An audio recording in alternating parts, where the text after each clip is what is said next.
You know what is really frustrating? When you do all this research to find a really good high quality fish food that everybody on the internet swears by, and then your fish won't eat it.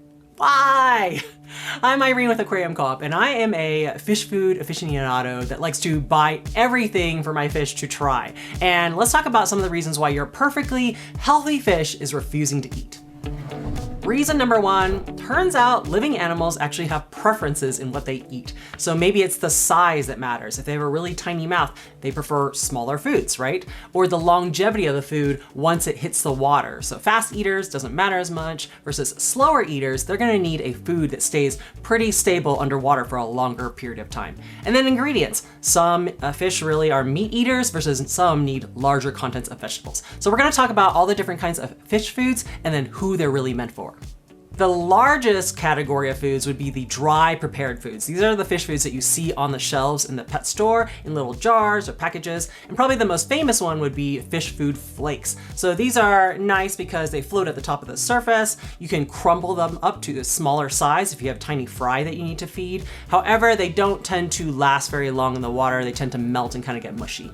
I personally like pellets a little bit better just because they're more firm and compact and won't melt as quickly. You can buy them in floating, semi-sinking, and sinking form factors. The only thing is that because they're kind of harder, it's a little more difficult to crumble them. So you want to get the exact size that fits your fish's mouth. For example, I've had betta fish before that kept spitting out their pellets. Turns out it was a little too big, and then once I downgraded the size, everything is okay. Wafers and sticks are probably the largest kind of prepared food, and they're pretty versatile because they are larger. They're gonna stay stable underwater for longer, so they're really good for bigger animals as well as grazers and even juveniles who just wanna keep picking on them all day. I've seen both floating versions, like for example for Oscars, as well as sinking sticks for plecos. Powdered foods, on the other hand, would be the tiniest foods. They're very good for tiny mouths, so like baby fish, shrimp, as well as filter feeders that need particles floating in the water for them to eat. So they basically float at the top of the surface first, and then you'll see them swirling around in the water, which is great because then it will actually float directly to the baby fish who are usually hiding and trying not to get eaten, right? It's best with baby fish if they have smaller stomachs. You want to feed them multiple small meals per day so that there's always a little bit of powder kind of going around in the tank at all times. And then the last one in the dry prepared foods category would be freeze-dried foods. So unlike all the previous foods, which are usually a mixture of proteins and vegetables, this is a single protein source. So you might take, let's say, brine shrimp or bloodworms, they suck all the moisture out, and then that makes it pretty stable in terms of you can keep it, on a shelf at room temperature, unlike other single source proteins like live foods and frozen foods usually need special care. Freeze-dried foods are pretty fun because they will float at the surface, or you can, if they're in cube form, you can stick them to the side of the glass and watch all the fish come up to the front and eat them. They come in all sorts of sizes and you can crumble them as well. Now, another category of foods would be gel fish foods. You may not have ever worked with this before, but it is personally one of my favorite foods to feed. It does require a little preparation, but it's basically this powder form. You add hot water to it, mix it together, and then it sets really quickly into this jello-like consistency. And then because it's like jello, you can basically cut it into any size that you want. It's gonna sink quickly to the bottom, and it stays really water stable for, I think, up to 24 hours.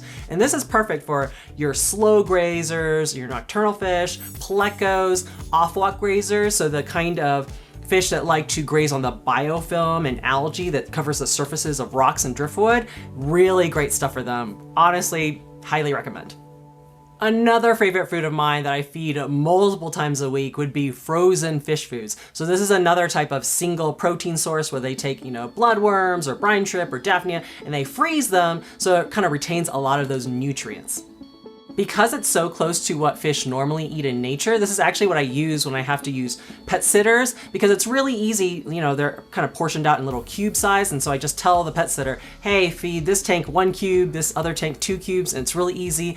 The food tends to be pretty water stable, where it stays in the water and it doesn't dissolve right away, and then the fish absolutely love it. They tend to eat all of it without any leftovers. The sizes can range all the way from tiny little baby brine shrimp to frozen bloodworms to even the human grade fish fillets that you would buy at the grocery store if you have monster fish.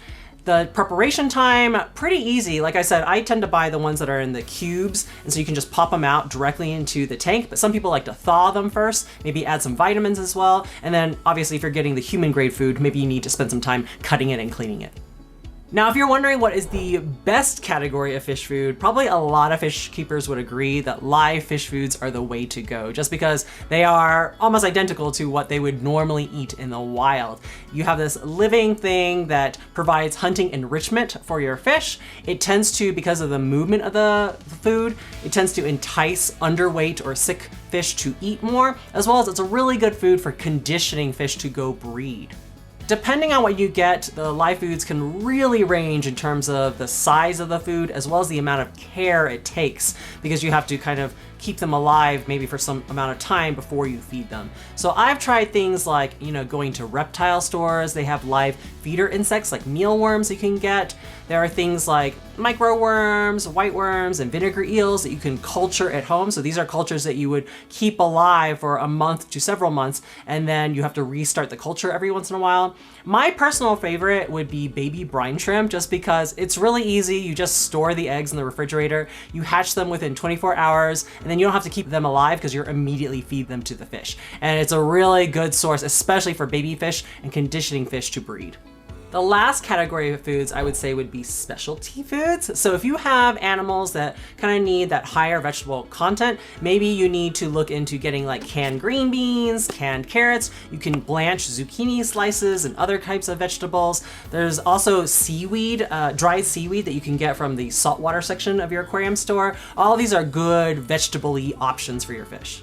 There's also catappa leaves, which are dried leaves from a tree that you can put in your water. They will start decomposing and softening, and then the biofilm that forms on them is an excellent source of food for baby shrimp, baby fish, anything that will want to eat on that little microfauna that grows while they're decomposing the leaves. Calcium-enriched foods. So if you have certain live bears like guppies, they're gonna need higher amounts of calcium in their diet. So there's things like Hikari fancy guppy that I like to feed. Snails need the calcium to develop healthy shells. So in that case, I like to feed ZooMed's nano banquet blocks, because they don't, again, dissolve very quickly in the tank, and so they can slowly munch on them. And then for shrimp, there's all sorts of specialty shrimp foods like extreme shrimpy sticks and Hikari crab cuisine that contain, again, extra amounts of calcium to allow your shrimp and other crustaceans to grow healthy exoskeletons that they can molt. And then one of the most special dietary requirements I've had in my fish would be the clown pleco and other wood-eating catfish. Obviously, they require driftwood for them to constantly graze on, but to make sure that they get kind of more nutrients besides the wood, I like to feed them extreme sinking wafers that has other ingredients, including the wood fibers, as well as Rapashi morning wood gel food. All right, now that we've covered that giant section of all the different kinds of fish foods, let's go back to our original question of reason number 2 why your fish may not be eating, and that might be the expiration date. So obviously the food package comes with an expiration date, but that's often many years away. Honestly, once you open the package, and I'm talking mostly about dry and prepared foods, moisture and oxygen starts going into the package and will start slowly degrading that food, even though the expiration date may be years away. So think about if you opened a bag of chips and then you ate it, several months later, a year later, would you eat it? It might be technically okay, but it's gonna taste pretty nasty, right? We had a talk by Dr. Emmanuel for the members where she said that regardless of how you store your food, she likes to say 6 months after opening it, pretty much consider discarding it, because the food may have degraded to the point where your fish doesn't like eating it, or it may make them sick.